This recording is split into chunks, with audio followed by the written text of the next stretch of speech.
آئیے ہم خداوند کے پاک کلام کی طرف رجوع کریں۔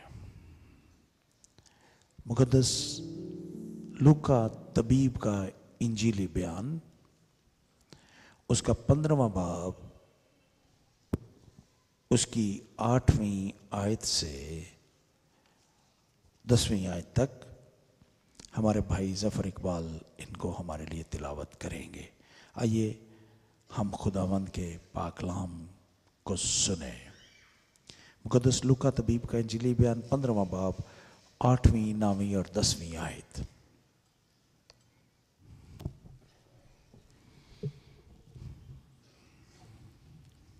میری طرف سے آپ سبوں کی خدمت میں سلام۔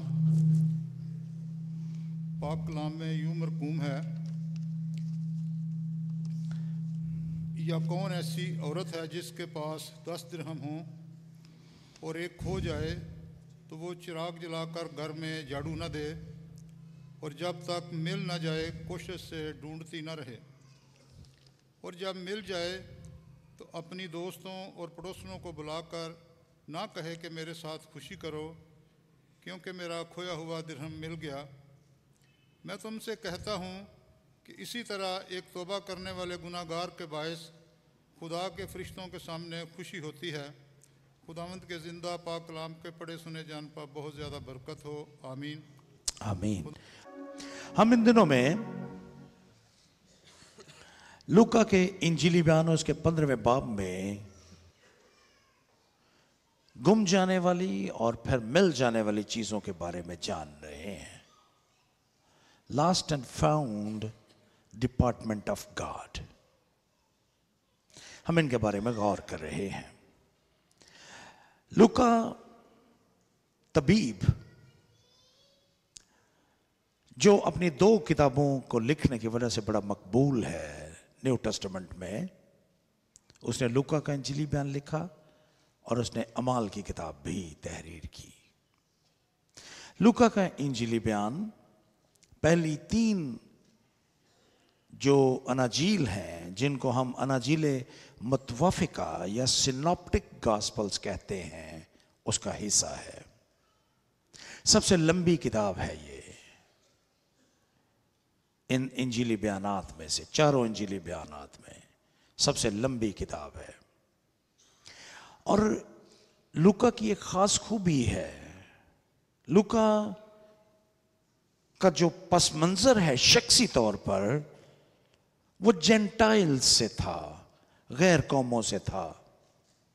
انتہائی قابل پڑھا لکھا شخص ہے، اور چونکہ اس کا اپنا پس منظر غیر قوموں سے تھا، غیر یہودی پس منظر ہے اس کا، اور وہ انطاکیہ کی کلیسیا کا جو شام میں تھی اس کا رکن تھا، وہیں پر اس کی پالوس کے ساتھ ملاقات ہوئی اور اس نے اپنے آپ کو پالوس کے ساتھ منسلک کر لیا۔ اعمال کی کتاب میں جتنے بھی پالوس کے سفر ہیں ان میں وہ اس کے ساتھ ساتھ رہا۔ خداوند یسوع مسیح کو اس نے غالباً نہیں دیکھا تھا، لیکن خداوند یسوع مسیح کے آسمان کے جانے کے فوراً بعد ہی اس نے یسوع کو قبول کر لیا تھا۔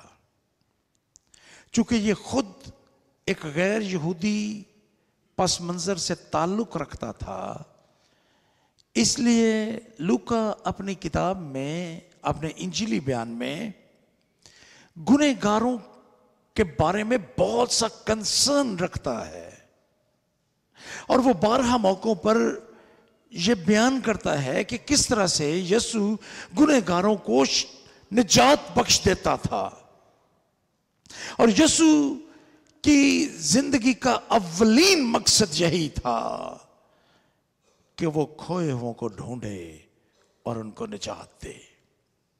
وہ اپنے انجیلی بیان میں بد چلن عورت کا ذکر کرتا ہے، وہ اپنے انجیلی بیان میں ڈاکو کا ذکر کرتا ہے جس نے صلیب پر خداوند یسوع مسیح کو کہا کہ اپنی بادشاہی میں مجھے یاد رکھنا۔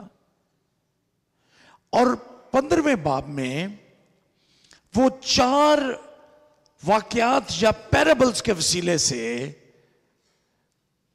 گنہگار انسان کو کی گمشدگی اور خدا کے مشن کہ جب وہ ان کو ڈھونڈتا ہے اس کا بیان کرتا ہے. یہ میرا دوسرا پیغام ہے ان آیات پر. پچھلی دفعہ ہم نے کھوئی ہوئی بھیڑ کے بارے میں سنا تھا اور آج ہمارے زیر نظر جو حصہ ہے کلام کا اس میں ایک سکہ کھو گیا ہے ایک خاتون کا. ہمارے گھروں میں سکوں کی کوئی ویلیو نہیں ہے. ہمارے گھروں میں سکے ادھر ادھر بکھرے رہتے ہیں, ہماری گاڑیوں میں سکے پڑے رہتے ہیں, ہمارے گھروں میں مختلف جگہوں پر سکے گرے پڑتے ہیں, لیکن ہم نے کبھی ان کی ویلیو نہیں کی. ہم نے کبھی ان کی جستجو نہیں کی ان سکوں کی. ہمارے ارد گرد ہر طرف سکے گرے ہوئے ہمیں نظر آتے ہیں, لیکن ہم ان کی قدر نہیں کرتے. کسی نے کہا کہ ایک ایک سکہ کر کے ہم 1 روپیہ اور پھر 1 روپیہ جمع کر کے ہم ہزاروں روپے اکٹھے کر سکتے ہیں, لیکن ہم سکوں کی قدر نہیں کرتے. عجیب بات یہ ہے کہ یہاں پر ایک خاتون کا ذکر کیا گیا ہے, اس کا سکہ کھو جاتا ہے. 1 درہم, 1 سلور کوائن کھو گیا ہے اس کا, اور بجائے اس کے کہ وہ ہماری طرح کرے کوئی بات نہیں اور اس کو تلاش نہ کرے, ایسا نہیں کرتی وہ, بلکہ اس کے بارے میں لکھا ہے کہ وہ اس کی تلاش کرتی ہے. ہم نے کھوئی ہوئی بھیڑ کی تمثیل میں دیکھا کہ چرواہا جو ہے وہ 99 بھیڑوں کو چھوڑ کر ایک بھیڑ کے پیچھے جاتا ہے. یہاں پر جو خاتون ہے وہ 10 سکوں میں سے 9 سکوں کی بجائے ایک جو گم ہو گیا ہے اس کی فکر کرتی ہے. گویا یہ تمثیلیں ہمیں خاص بات سکھا رہی ہیں, اور وہ خاص بات یہ ہے کہ خدا انفرادی طور پر ایک فرد کی بھی ویلیو کرتا ہے. He value a single individual. ایک شخص کی بھی وہ قدر کرتا ہے. سو یہ آیات میرے نزدیک بڑی پریشس ہیں, کیونکہ ہم ان میں ایک مرتبہ پھر ایک انڈیویجول, ایک سکے کی تلاش کا بیان پڑھتے ہیں. آئیے ہم تھوڑی دیر کے لیے اس پر غور کریں. یوں لگتا ہے کہ یہ سکہ اس عورت کے لیے بڑا بیش قیمت تھا. This coin was invaluable for her. پہلی بات, بڑا بیش قیمت تھا. سکہ دوسروں کے لیے شاید کو اتنا قیمتی نہ ہو, لیکن ابھی تھوڑی دیر کے بعد ہم دیکھیں گے کہ وہ کتنی کاوش کرتی ہے, لیکن اس کی ساری کوشش جو اس نے اس سکے کی تلاش میں کی وہ یہ ظاہر کرتی ہے کہ یہ سکہ بڑا اہم تھا اس عورت کے لیے, بیش قیمت تھا. کہا جاتا ہے کہ اس زمانے میں خواتین کو شادی کے موقع پر ایک تاج دیا جاتا تھا, اور اس تاج میں یہ سکے جڑے ہوتے تھے, اور یہ سکے اس کی ازدواجی زندگی کی خوشیوں, اس کی خاندانی زندگی کی خوشیوں کا بیان کرتے تھے. یہ تاج خواتین بڑے خاص موقعوں پر پہنتی, جو اس بات کی علامت ہوتی تھیں کہ ایک خوشگوار خاندانی زندگی میں، شادی شدہ حیثیت میں زندگی گزار رہی ہیں. سو یہ ان کے سہاگ کی، ان کے شادی شدہ ہونے کی علامت تصور کیا جاتا تھا.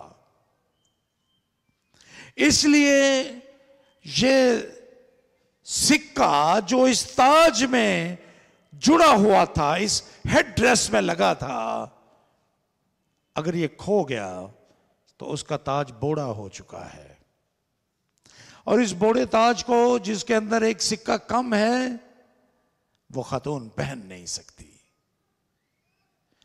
وہ پریشان ہو جاتی ہے. ایک دن جب وہ دیکھتی ہے اپنے اس تاج کو، جو اس کے سہاگ، اس کے شادی شدہ ہونے کی علامت تھی، جب وہ اس کو دیکھتی ہے تو وہ پریشان ہو جاتی ہے، کیونکہ اس میں ایک سکہ کم تھا. یہ تاج اس کے شادی شدہ ہونے کی حیثیت یا اس کے دلہن ہونے کے جلال کو ظاہر کرنے والا تاج تھا، لیکن اب یہ مکمل نہیں رہا، یہ نامکمل ہے. اس میں ایک سکہ کم ہو چکا ہے. وہ اب اس کو پہن نہیں سکتی جب تک وہ سکہ واپس اپنی جگہ پر نہ آئے. سو یوں آپ اندازہ کر سکتے ہیں کہ یہ سکہ کس قدر اہم تھا.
کہ وہ سکہ بہت بیش قیمت تھا اس عورت کے لیے.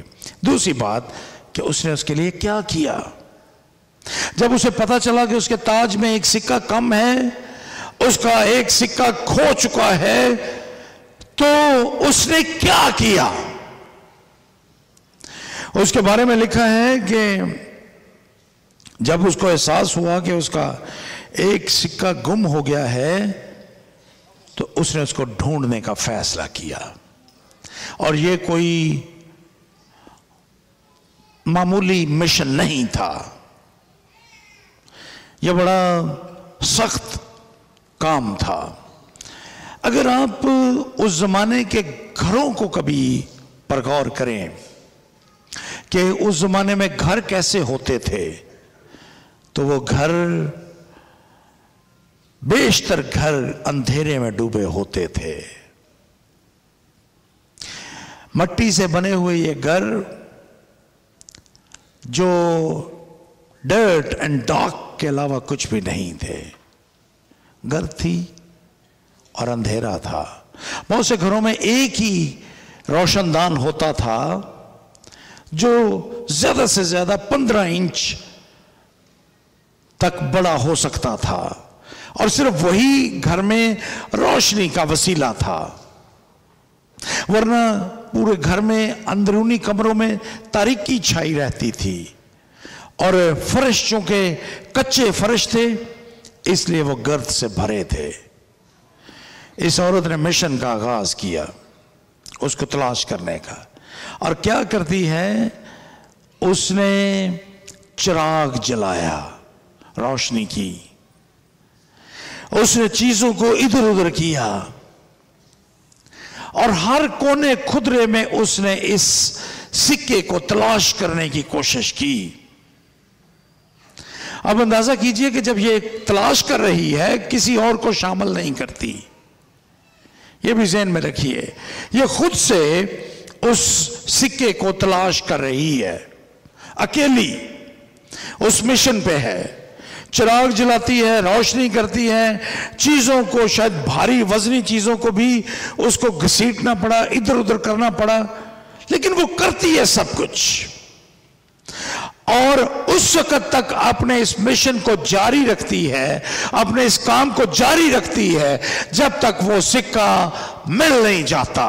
اور یہاں پر لکھا ہے, اور جب تک مل نہ جائے کوشش سے ڈھونڈتی نہ رہے. جس کے پاس کون ایسی عورت ہے جس کے پاس 10 درہم ہو, ایک کھو جائے تو وہ چراغ جلا کر گھر میں جھاڑو نہ دے, اور جب تک مل نہ جائے کوشش سے ڈھونڈتی نہ رہے. کوشش سے ڈھونڈتی رہتی ہے یہ جب تک یہ سکہ اس کو مل نہیں جاتا. کلام میں لکھا ہے کہ آخر کار وہ سکہ اسے مل جاتا ہے. لیکن آئیے اس مشن کی نسبت سے, اس کام کی نسبت سے چند ایک اور باتوں پر بھی غور کریں. میں نے پہلی بات آپ کے ساتھ یہ کی کہ وہ گھر جو تھے اس زمانے میں وہ تاریکی میں ڈوبے ہوئے تھے. کوئی روشن دان, بڑے روشن دان یا کھڑکیاں نہیں ہوتی تھی ان گھروں میں, اور تاریکی ہوتی تھی, اور کچے فرش کے اوپر گرد ہوتی تھی. اور وہ سکہ, اس کے بارے میں بھی یہ سمجھ لیں کہ جب تک وہ سکہ گما ہوا ہے اس گرد میں اور اس تاریکی میں, وہ کسی کام کا نہیں ہے. کسی کام کا نہیں ہے. گما ہوا سکہ, گم شدہ سکہ کسی کام کا نہیں ہے, یوز لیس ہے وہ. اگر وہ تاج میں سے نکل چکا ہے اور گم ہو چکا ہے تو وہ کسی کام کا نہیں ہے. جو انسان ہے, کھویا ہوا انسان, وہ بھی ایسے ہی ہوتا ہے. وہ چاہے جتنا مرضی عقل مند ہو, جتنا مرضی تعلیم یافتہ ہو, دنیا جہان کی دولت اس کے پاس ہو, بہت انٹلیکچوئل ہو, بہت بریلینٹ ہو, بڑا انٹیلیجنس ہو, کسی اعلیٰ عہدے پر فائز ہو, لیکن اگر وہ خداوند سے دور ہے تو وہ تاریکی میں ہے. اس کا علم، اس کا فہم، اس کی حیثیت، اس کی عقل مندی اس کو خدا کی عدالت میں بچانے کے لائق نہیں ہوگی. خدا کے نزدیک وہ تاریکی میں ہے. دوسرا کرنتھیوں اس کا 4 باب اور اس کی 4 آیت کو پڑھیے. وہاں پر لکھا ہے، دوسرا کرنتھس کی کلیسیا کے نام دوسرا خط 4 باب اور اس کی 4 آیت میں، یعنی ان بے ایمانوں کے واسطے، ان بے ایمانوں کے واسطے جن کی عقلوں کو اس جہان کے خدا نے اندھا کر دیا ہے، تاکہ مسیح جو خدا کی صورت ہے اس کے جلال کی خوشخبری کی روشنی ان پر نہ پڑے. They are in dark. دنیا میں بے شمار لوگ ہیں جو انتہائی تعلیم یافتہ ہیں. ہمارے ارد گرد دنیا میں ایسے لوگ بستے ہیں جو اعلیٰ حیثیتوں اور منصب پر فائز ہیں، اور بہت دفعہ ہم ان کو دیکھ کر ہم سوچتے ہیں ہم ایسے کیوں نہیں ہیں. ہم ان کے بارے میں جب ان کو دیکھتے ہیں، ہم ان کی حیثیت کو دیکھ کر، ان کی دولت کو دیکھ کر، ان کے علم کو دیکھ کر، ان کی قابلیتوں کو دیکھ کر ان پر رش کرتے ہیں. لیکن کیا کبھی آپ نے غور کیا کہ یہ لوگ اگرچہ اعلیٰ منصب پر فائز ہیں، اگرچہ ان کے پاس دنیا جہان کی آسائشیں ہیں، اگرچہ یہ انتہائی قابل زیرک لوگ ہیں، لیکن یسوع پر ایمان نہ رکھنے کی وجہ سے، وہ بے ایمان ہونے کی وجہ سے وہ تاریکی میں زندگی گزار رہے ہیں. خدا کے جلال کی روشنی ان پر نہیں پڑتی جب تک کہ ان کو بچایا نہ جائے، جب تک یسوع ان کو ریسکیو نہ کرے، ان کو ڈھونڈے نہ، وہ تاریکی میں پڑے ہیں. دوسری بات، سکہ گرد میں کھو چکا تھا کہیں کچے گھروں میں. سکے کے اوپر ذرا سکے پر بھی غور کیجئے. سکے کے اوپر کچھ نہ کچھ لکھا ہوتا ہے. سکہ ایسے نہیں ہوتا کہ بس کسی دھات کا ٹکڑا نہیں. سکہ اس وقت کوئن بنتا ہے جب اس کے اوپر سٹیمپ کی جاتی ہے، اس کے اوپر کچھ لکھا جاتا ہے، یا اس کے اوپر کوئی تصویر یا شبیہ بنائی جاتی ہے. اور عام طور پر جو سکے ہوتے ہیں زیادہ تر پوری دنیا میں، ان کے اوپر کسی نہ کسی مشہور شخصیت کی شبیہ بھی کندہ کی جاتی ہے یا ابری ہوئی بنائی جاتی ہے. جب یہ سکہ گرد میں کھو گیا، گرد نے اس پہ لکھی ہوئی تحریر اور اس شبیہ کو بھی گندا کر دیا، مٹا دیا، چھپا دیا. اس گرد نے جس میں وہ سکہ پڑا تھا. میں اور آپ اگرچہ ہم خدا کی صورت اور اس کی شبیہ پر پیدا کیے گئے ہیں، لیکن اس جہان کے گناہ، اس جہان کی گرد خدا کی اس شبیہ کو بھی ماند کر دیتی ہے. اور جب تک وہ سکہ جب اس خاتون کو ملا ہوگا تو ہم گمان کر سکتے ہیں کہ اس نے اس کو دھویا، اس کو صاف کیا. صاف کرنے کے بعد اس نے اس کو اپنے تاج میں دوبارہ فٹ کیا ہوگا. جب تک گنہگار انسان اس کھوئے ہوئے سکے کی مانند جس پر خدا کی شبیہ مات پڑ چکی ہے، جب تک اس کو یسوع کے لہو سے دھویا نہ جائے، یہ دوبارہ خدا کے جلال میں فٹ نہیں ہو سکتا۔ اس کو خدا کے جلال میں آنے کے لیے، اس کو دوبارہ سے بحال ہونے کے لیے یسوع کے خون سے دھلنے کی ضرورت ہے۔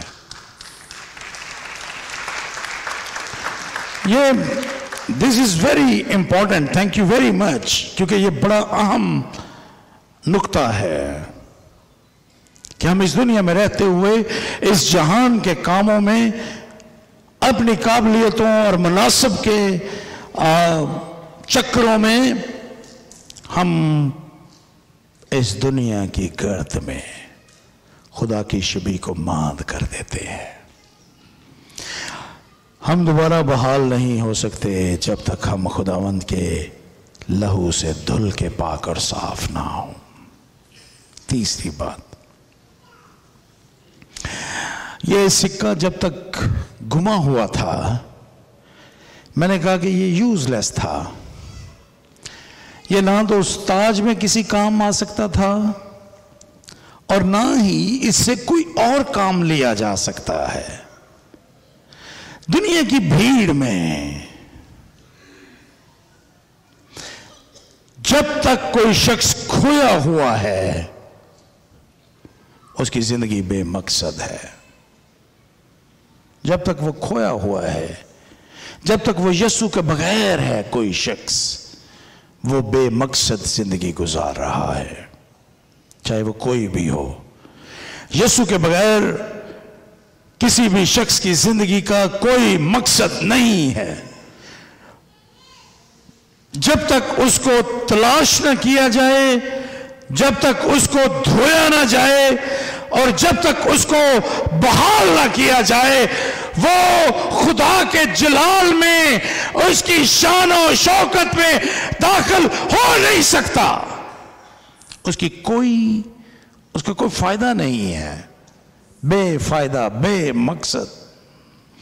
سو غور کیجئے کہ یہ سکہ جب تک کہیں کسی کونے میں پڑا تھا، یہ کسی کام کا نہیں تھا، اس کی کوئی وقت نہیں تھی، اس کی کوئی حیثیت نہیں تھی جب تک یہ گم تھا۔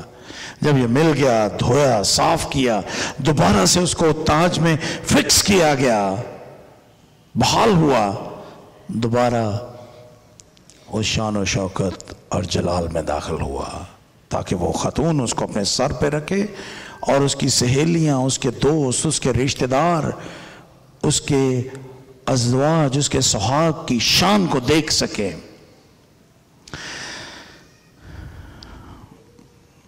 اس لیے وہ کسی کام کا نہیں تھا جب تک وہ دوبارہ بحال نہ ہو۔ اس دنیا میں جو گنہگار انسان ہے، جب تک ہم خداوند یسوع مسیح کے پاس نہ آئیں، جب تک ہم دھلے نہ، ہماری زندگی بے مقصد اور بے قیمت اور کچھ بھی نہیں ہے، ہم بے فائدہ زندگی گزار رہے ہیں۔ اگر آپ ایسی کیفیت میں ہیں آج صبح،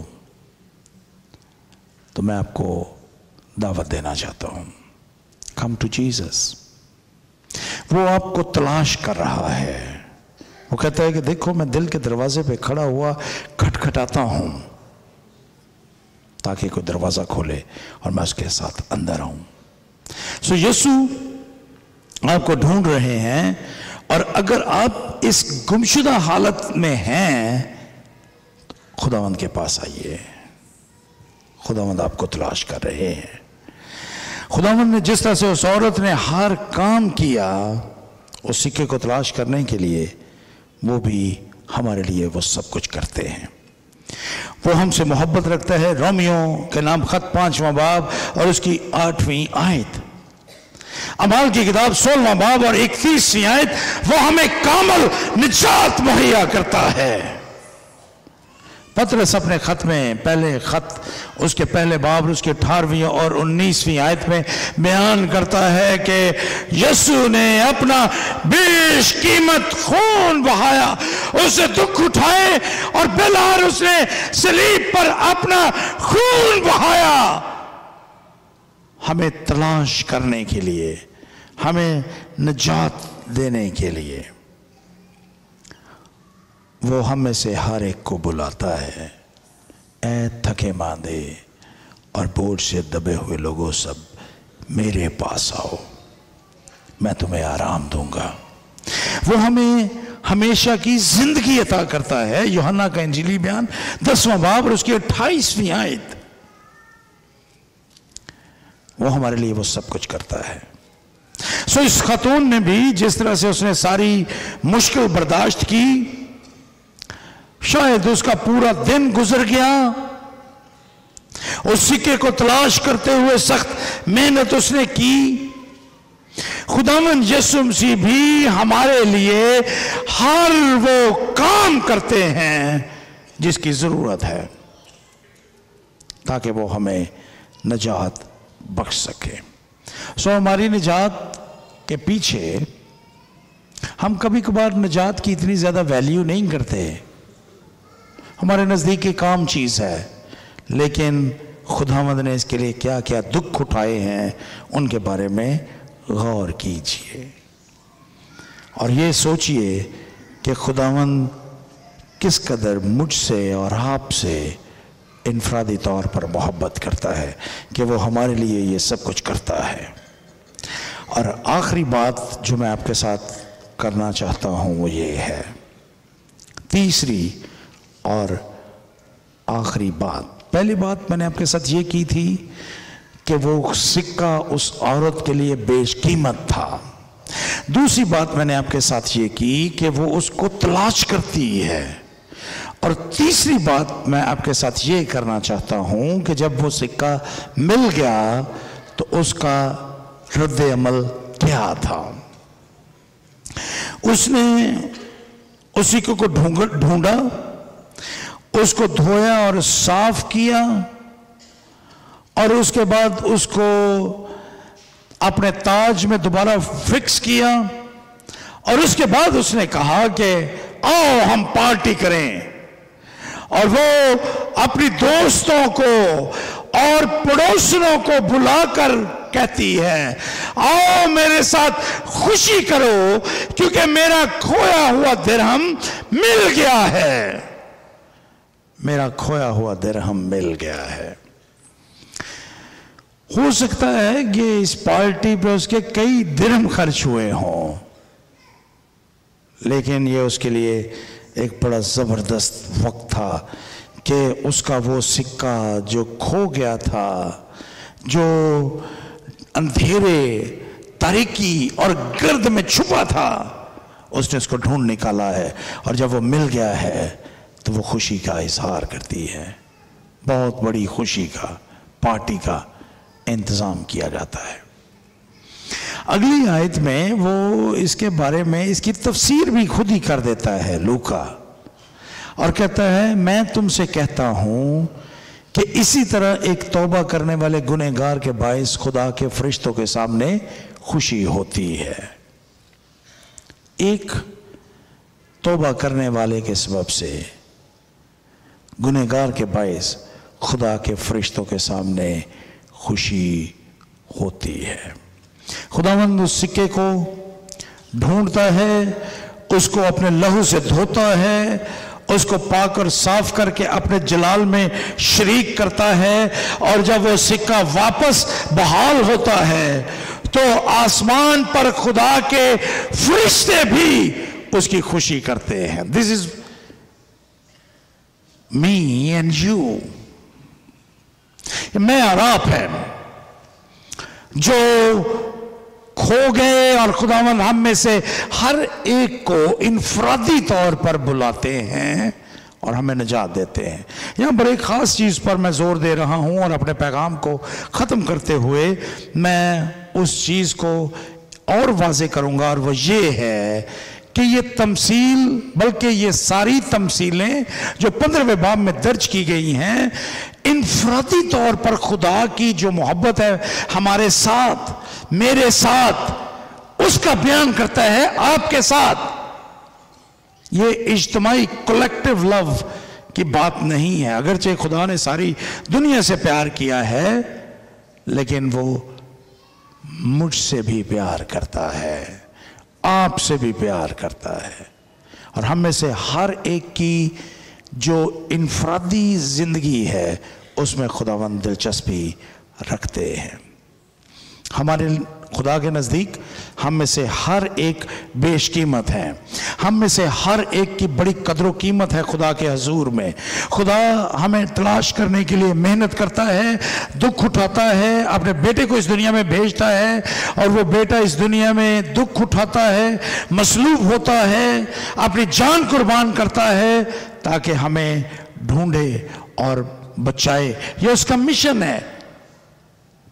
اور جب کوئی گنہگار توبہ کرتا ہے تو آسمان پر فرشتے اس کی خوشی مناتے ہیں۔ سو آئیے تھوڑی دیر کے لیے ہم اپنی زندگیوں پر غور کریں۔